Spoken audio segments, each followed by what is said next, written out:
This video is sponsored by audio. I've been shooting video as a career for over 10 years now, and while photography will always remain my #1 passion, more and more clients are wanting video content. A lot of advice online complicates filmmaking, and while it is a very complex skill to learn, for most people it doesn't have to be that way. Personally, I know that I'm not going to work on massive film sets as it's not really my passion. So over the last 10 years, I've been trying to make my job much easier. And today, I wanted to share those little cheat codes with you so that you can make filming easier too. Very quickly before we get started, I just want to say that this is my own personal way of filmmaking. If you want to become a world famous cinematographer, this advice might not be for you. But if you want to get into video and you want to make your job really easy, these tips are going to be super helpful. For those who don't know, a log profile is a picture profile on your camera that will make all of your footage really desaturated and really low contrast. And the idea is that you're getting the maximum amount of data so that in post-production you can grade on top of that and you can make it look however you want.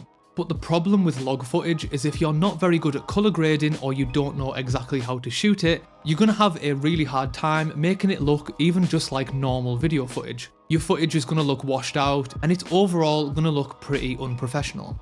I prefer to use a more neutral profile, which gives me a great result straight out of camera. And then if I want to make some little tweaks, I can do that on top, but my footage already looks great. For example, right now on my A7 IV, I'm shooting in S Cinetone, and the footage you're looking at right now is completely ungraded straight from the camera. And to be honest, I think it looks pretty good.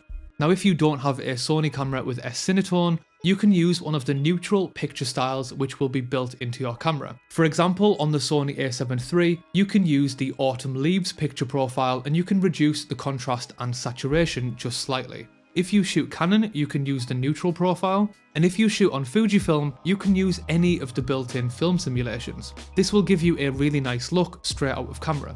If you're planning on doing a very heavy colour grade, this is probably not the best thing to do, but for most people, especially those that don't know how to colour grade, this will give you a great looking image every time.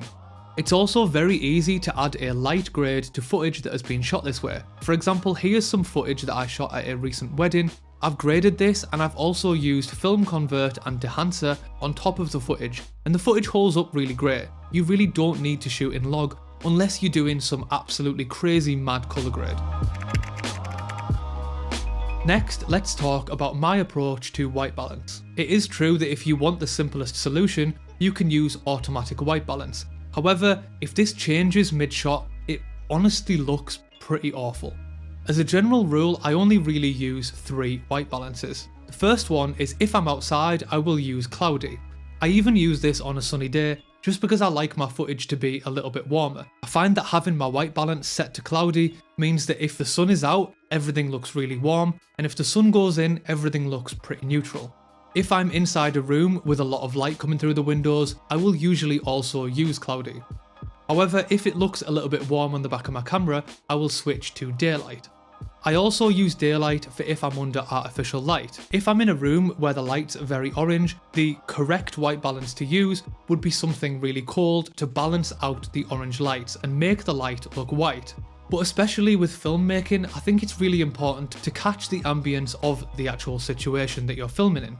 So I don't mind if I'm in a room where the lights are quite warm to use daylight white balance and have my footage looking a little bit warm. The only exception to this is if I'm in somewhere where the lights are incredibly orange and it's just washing out my entire footage. And in this case, I will use a custom white balance setting that I usually set to around about 3800 Kelvin. This will probably still make the lights look a little bit warm, but it will take away a lot of that super saturated orange from the footage.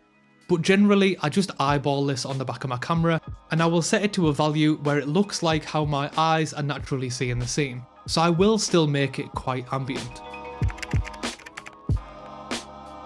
The nature of run and gun filmmaking is that the light can change at any moment, and sometimes it means going in somewhere like a bright room to going into a dark room, or say you're going from a dark room to being outside. If you have your exposure just set to one thing, this can cause problems. So personally, I use auto ISO. I find that on modern cameras, auto ISO is really handy, and as long as you set an upper limit, so that your ISO doesn't end up going to like 80,000 or something. It works absolutely great. If you want to control your exposure and you want to make it brighter or darker, you can use the exposure compensation dial on your camera.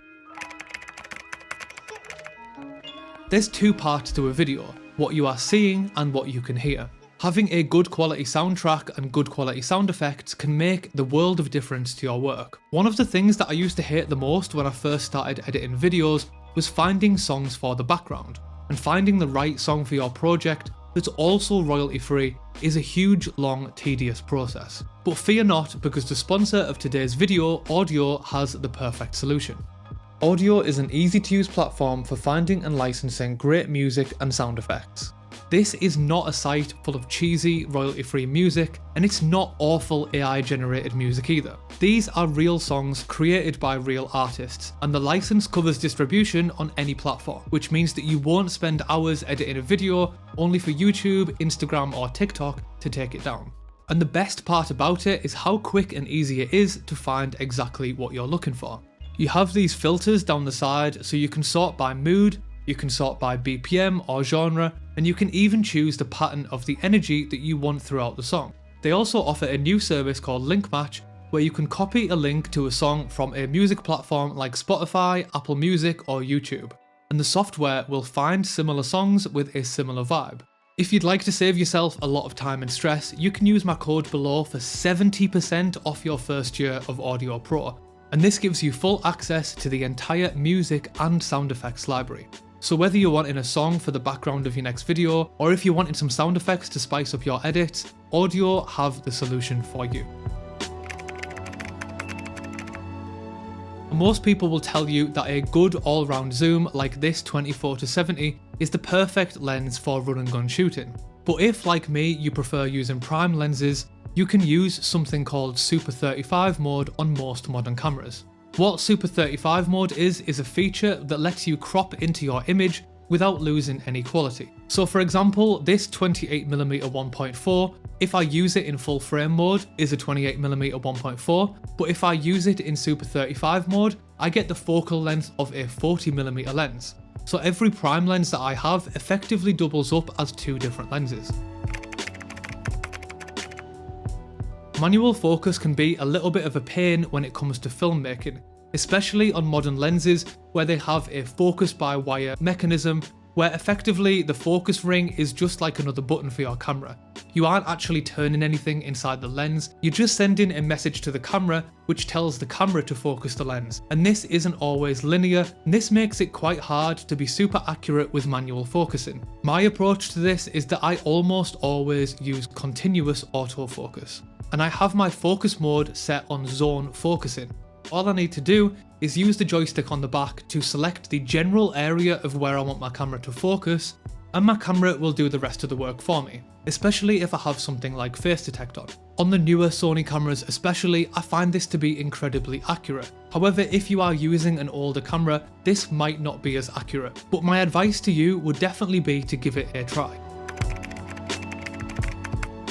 When I first started filmmaking, I was using cameras that didn't have any built-in stabilization, so using a gimbal was pretty essential unless you wanted really shaky, horrible footage. But fast forward 10 years and most cameras have really great built-in image stabilization. If your camera is on a gimbal, I find that you're very limited to the movements that you can do, therefore I would recommend only using a gimbal when you really need it. When you're not using a gimbal, definitely activate the image stabilization on your camera. Unless you are shooting something that's very static like me talking to the camera here, I would always recommend shooting in 50 or 60 frames per second, and then editing your video in 25 or 30 frames per second respectively. Having your footage double the frame rate of what you're going to edit in means that you can always slow down your footage to 50%. Now I wouldn't recommend just putting everything in slow motion, but being able to selectively put certain clips in slow-mo can add a real cinematic look to your video. Your shutter speed should always be double your frame rate. So for example, if you are shooting at 25 frames a second, your shutter speed should be 1/50. For people from a photography background, you will know that shooting at 1/50th of a second will give you a bit of motion blur in your footage, but this will make your footage look a lot smoother. If you were shooting at a high shutter speed like 1/500, every frame is going to be really sharp and it's going to freeze the movement. But that means that when it skips to the next frame, there's going to be a little bit of jitter in between them two frames. So by shooting at a slower shutter speed, one that is double your frame rate, this means that you're going to get a nice smooth motion blur in between frames. And it will overall just make your footage look a lot smoother and a lot more cinematic. And finally, let's talk a little bit about lighting. I would say that hands down the best purchase I've made when it comes to filmmaking is a good lighting setup. The light that I use for most of my jobs and that I'm using right now is just a Godox SL150, and I just used the Godox softbox that came with it. Having a solid single light setup and learning how to use it will improve your footage so much more than buying a better camera. This point is incredibly apparent when you look at something like the videos that Apple put out every year when they release the iPhone. They always talk about how good the camera is and they show you some crazy movie that they've shot on the iPhone. But when you get the phone and use the camera, your footage never looks as good as what they've showed you. And the only difference is they've piled a huge crazy budget into getting a solid lighting setup. Now, I'm not saying that you need to spend tens of thousands of pounds on lighting. Even just getting one affordable light like the SL150 is enough to do you for 99% of jobs and will massively elevate how your footage looks. I'll put a link to the light that I use in the description, but honestly, you can just get any good continuous light. It doesn't matter what brand you get it from, they're all kind of the same. I would recommend though that if you are planning on using the light outside, I would get something like a 300 or 600 watt lighting. The 150 watt light that I have is great for indoors, but just isn't bright enough for outside. And that is pretty much it. I'm not saying that these tips will turn you into the next Steven Spielberg, but for one person with one camera, I hope these tips make a huge difference to your footage and make it look a lot more professional and just generally make the world of video a lot less scary. Thank you so much for watching, thank you again to Audio for sponsoring this video, and I will see you in the next one.